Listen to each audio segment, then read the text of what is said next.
સાથે જોડાયેલા વ્યક્તિની ધરપકડ થઈ છે, ક્યાંથી થઈ છે, કોણ હેન્ડલર છે, કઈ દિશામાં આપણે તપાસ કરીને આપણે માહિતી મળી છે કે આ આતંકી ઘટનાને અંજામ આપવાનો?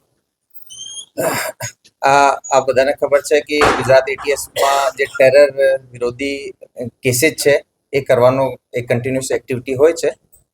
આ જ એક્ટિવિટી દરમિયાન બધા અધિકારીઓની સૂચના હતી. ગુજરાત એટીએસના ડીવાયએસપી શ્રી હર્ષ ઉપાધ્યાયને એક બાતમી મળી હતી કે એક ફૈજાન નામનો શખ્સ છે જે કે મૂળ રામપુર ફૈજાન નામનો એક શખ્સ છે જે કે મૂળ રામપુર યુપીનો રહેવાસી છે અને લાસ્ટ લગભગ 3-4 વર્ષથી નવસારી ખાતે રહે છે, દરજીનો કામ કરે છે અને સમયાંતરે એના મૂળ વતન પણ જાય છે. અને આ જાતે ઘણો રેડિકલ છે. આ એવા લોકોને મારવાનો ષડયંત્ર રચી રહ્યો છે જે કે આના મુજબ પૈગંબર વિરુદ્ધમાં કંઈ સ્ટેટમેન્ટ કરતા હોય, વધારે બોલતા હોય અને સાથે સાથે આ જૈશે મોહમ્મદ અને અલ-કાયદાની જે વિચારધારા છે આનાથી ઘણો પ્રભાવિત છે. આ લોકોના ચેનલ્સ વગેરે ફોલો કરે છે અને આ લોકોના કહેવા મુજબ ભારતમાં જેહાદ ફેલાઈને અને કાશ્મીરને ભારતથી અલગ કરવા માટેની કાવતરામાં પણ સામેલ હોય એ રીતની આની પ્રાઇમા ફેસી એક ઇન્ફોર્મેશન મળી હતી. આ ઇન્ફોર્મેશનને ડેવલપ કરવા માટે wireless sub inspector Nikunj Joshi અને પીએસઆઈ ડીવી રબારીની એક ટીમ બનાવવામાં આવેલી. આ લોકો દ્વારા એનાલિસિસ કરવામાં આવેલો અને જાણવા મળેલ કે આ એક અલ ફૈજાન ગાજા કરીને એક ઇન્સ્ટા આઈડી છે જે ચલાવી રહ્યો છે. એને એનાલિસિસમાં ઘણો બધો અમને રેડિકલ કન્ટેન્ટ અને એને જે આતંકી કૃત્ય કરવાની જે એના જે ટાર્ગેટ્સ હતા આ બાબતમાં જાણવા મળેલ.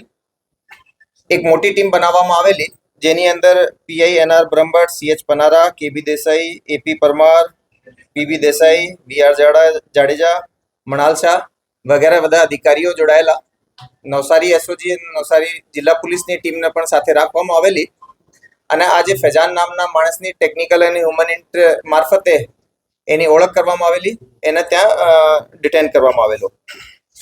એ ડિટેન્શન પછી જ્યારે એની ચેકિંગ કરવામાં આવેલી તો એના પાસેથી ઘણી બધી શંકાસ્પદ અને રેડિકલ વસ્તુઓ મળી આવેલી.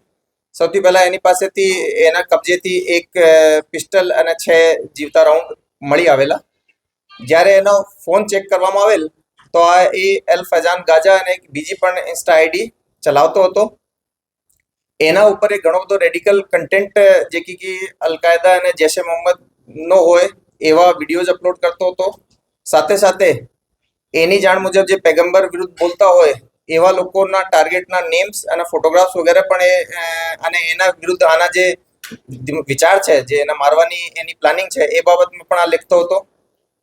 સાથે સાથે ઘણા બધા ટેલિગ્રામ ચેનલ્સની અંદર પણ ગ્રુપ્સમાં પણ એ જોડાયેલો હતો જેમાં આ રીતના ટાર્ગેટ્સ બાબતે એ માહિતીઓ આપલે કરતા હતા.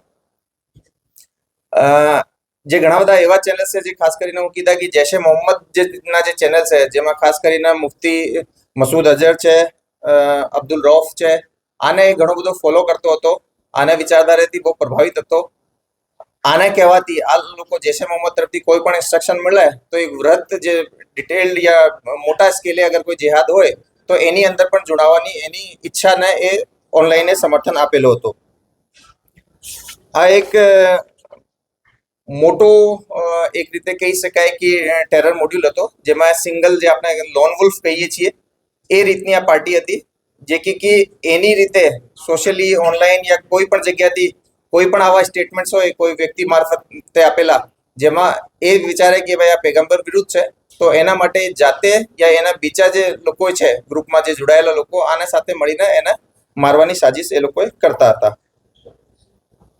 સર, આ જે હથિયાર ક્યાંથી લાવ્યો હતો, ફાઇનાન્શિયલી આને કોણ પૂરું પાડતું હતું, ટાર્ગેટ કોણ હતા? એ વેપન માટે પ્રાથમિક જે પૂછપરછ થઈ એની અંદર એ લગભગ 6 મહિના પહેલા એના મૂળ વતન રામપુર ગયેલ હતો અને એ રામપુરમાંથી એક શખ્સથી એ વેપન પરચેઝ કર્યા હતા. જે વેપન છે આ એક લોકલ ઇન્ડિયન મેડ વેપન છે પરંતુ એની ક્વોલિટી થોડીક સારી છે અને એ ત્યાંથી લઈને આવ્યા હતા.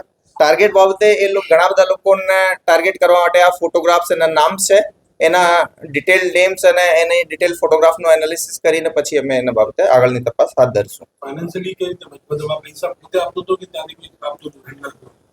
એ અહીંયા હું કીધા આપણે દરજીના કામ કરતા હતા અને સારા સૂટ અને એ બધું સિલવાનું કામ કરતો હતો. તો ફાઇનાન્શિયલી એ વેપન જે છે વેપનની કોસ્ટ લગભગ 30,000 રૂપિયા છે. એ જાતેથી એને પૂરો પાડવ્યા છે.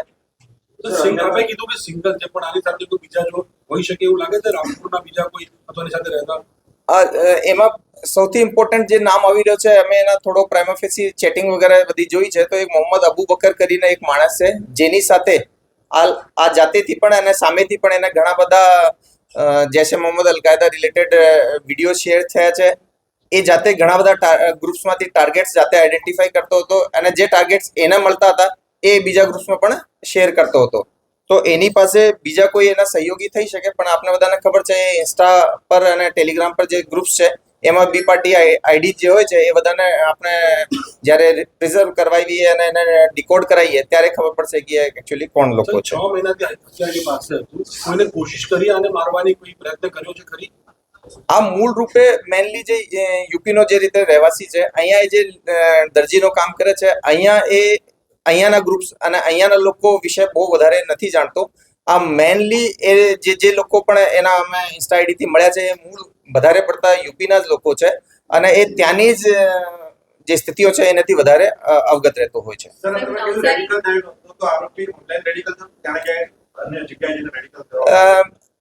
આ લગભગ 2-3 વર્ષથી એ રીતની રેડિકલ એક્ટિવિટીઝમાં સંકળાયેલો છે અને અમને પ્રાઇમા ફેસી એ ઓનલાઈન જ રેડિકલ થયો હોય એવું પણ પ્રાઇમા ફેસી જાણવા મળેલ છે, પરંતુ એનો ડિટેલ્ડ ઇન્ટ્રોગેશન હવે કરવામાં આવશે. કાલે એના અમે નવસારીથી રિમાન્ડ લઈને આવ્યા છીએ. કાલે લેટ નાઇટ ટીમ અહીંયા પહોંચી છે. 12 દિવસના અમારી પાસે એના રિમાન્ડ છે.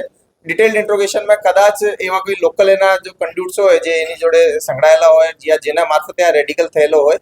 પ્રાઇમા ફેસી આ જે ઓછો ભણેલો છે, જેની અંદર કે ભાઈ એને પહેલી બહુ મદરસાની દિલની તાલીમ વગેરે નથી લીધેલી, તો એ ઓનલાઈન જ અમને પ્રાઇમા ફેસી લાગી રહ્યો છે કે રેડિકલ થયો છે. તમે કીધું કે ઓનલાઈન જે પેગમ્બર વિરુદ્ધ બોલતા હતા એને ટાર્ગેટ કરતો તો સાહેબ એમાં કોઈ લિસ્ટ કે કોઈ મળી જાય ખરી?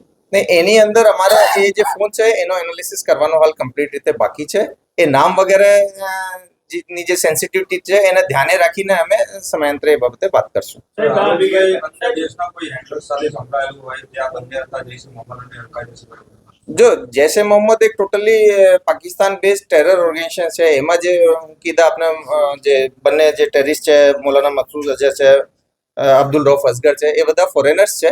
એ સિવાય આના ફોનની અંદર જે ટેલિગ્રામ આઈડીઝ હોય યા ઇન્સ્ટા આઈડીઝ હોય એ કયા કન્ટ્રીથી ઓપરેટ થઈ રહી છે એ આને જ્યારે અમે રિઝોલ્વ કરાવીશું ત્યારે ખબર પડશે.